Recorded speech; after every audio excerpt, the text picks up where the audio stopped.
Hello, guys. Hi, this is Nompelo talking about it. Talking about it. Okay, today I'm focusing on great leaders, their family, and the spirit of familiarity. When I say great leaders, I'm talking about people that are continuously just sowing into our lives in words, especially motivational speakers, preachers, great writers in the world, or even in the community or province, in whatever way. Then you end up being considered, or you are acknowledged as the greatest because of the great things that you have done in the community. So in Xhosa there is a idiom that says umtati uyawuzala umlota, which means I really cannot explain this, but I will really try. It means that the greatest person can give birth to the list, if I have to say. The example that we usually use for this is the pastor's kid. We usually say that the pastor's children are the most corrupt. And I believe that this is, I see it also. I do see that there are pastors' children that are really corrupt.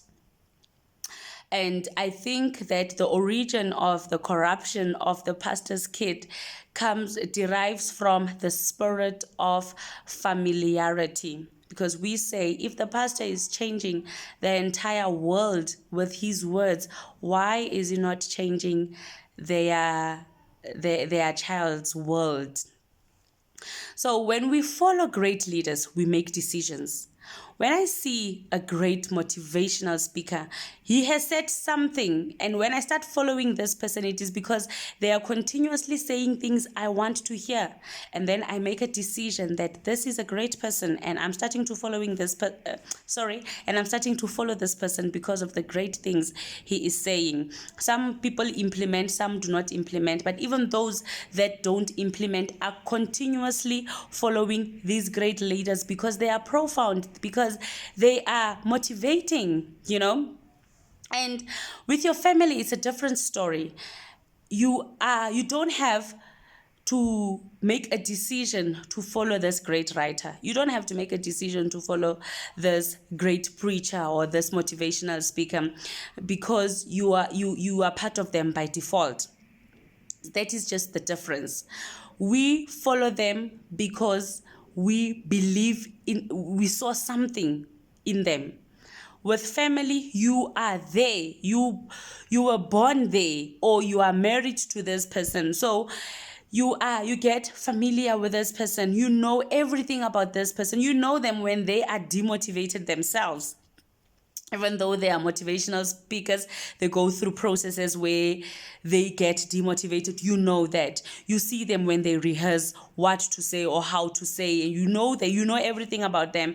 And that creates, it blocks you sometimes from receiving from this person because you are always part of the process. You see everything. So when you have to receive the final product of what was prepared, you are already just so familiar with it, and you don't take it. It happens a lot of time. That is why there are instances where the child of this person is not becoming a product of the good things that this person is saying.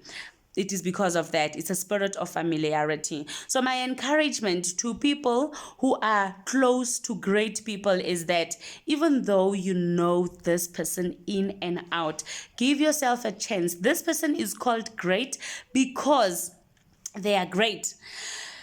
They shouldn't be less great to you because they are close to you. The other element that blocks people from receiving from their closest people is that you share the glory. Your father is the greatest writer. So when you go to seminars, you occupy the most important seat, just like he does. You get the plane ticket as well. So you are already sharing you are getting the benefits of your father being great, and you start operating at that level without you imparting wisdom for yourself, without you taking these things for yourself. So if you find yourself amongst the greatest. Learn from them, even if you have a blood bond with them, even if they are your husband, even if they are your wives. Learn from them. And then to greatest leaders, like I explained before, not greatest leaders, actually, to the leaders, the people that are changing people's lives. Like I explained, we follow you because we make a decision. So your family doesn't follow you out of decisions. They are there by default.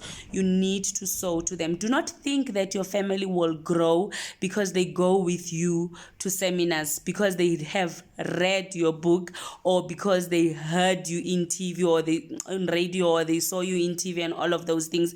People that listen to you are people who are attracted to you based on their reference of who you are and what you have done to other people's lives and their lives personally. So your family might not be receiving you as powerful as the world receives you. So you need to make time to spend with your family, sow into their lives. You know your family, you know when they are listening to you and when they are not listening to you. You know the kind of language they speak, so it should be easy for you to reach to them. So do not think that your family is growing because the world is growing from what you are giving. Your family might not even be hearing you. They might be looking at you when you talk and not hearing a thing that you are saying. So to avoid being part of the statistics where you are a great person and you have great morals, great values, you are doing all things right, and your children are just doing the opposite,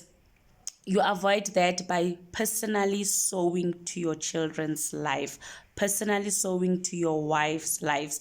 It happens that these great men of God sometimes, or these great speakers, or these great writers, their wives are not growing even because they share the glory, and the wives of other people in the world are growing and growing and growing and growing because they don't have that spirit of familiarity. So as a family member, detach yourself from the spirit of familiarity, and as a leader, grow your family also in your private space. Do not take your family in. Do not think that you are growing your family simultaneously with the world. It mostly does not happen.